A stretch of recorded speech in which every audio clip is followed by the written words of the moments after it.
And the issue of the fact that the stock market hasn't moved that much since earnings season really got going.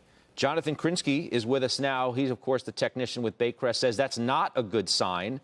The proof's in the pudding, right? The numbers were great. The commentary's great. Why didn't the stocks move? Yeah, Scott. So that's a great point. And, I think one thing that's really important here is that stocks are not the same as companies, just like the market is not the same as the economy.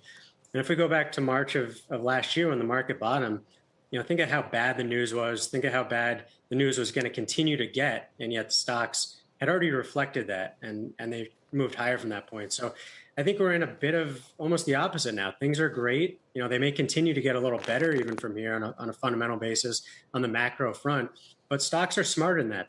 They've priced that in. That's why they've rallied so strongly up into this point. That was part of our Nirvana call where we thought growth and value is going to kind of have this crescendo move or both work together. And that was kind of going to be as good as it gets. And we're seeing, some signs of that now.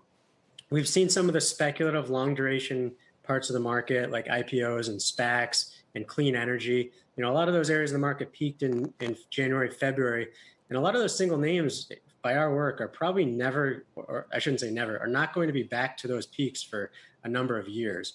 And then now we're kind of moving up the scale a little bit. We've had some of the semiconductors report great earnings, but on an equal weight basis, semiconductors are really starting to break down a bit here. So, I think it is, you have to pay attention to the message of the market. You have to pay attention to what the price action of the stocks are telling you. And sometimes that doesn't necessarily line up with what the companies are telling you. Let me ask you this. How can we declare that this is as good as it gets if we don't even know how good it's going to be? We don't know. But again, that's why we watch the stocks. That's why we watch the market.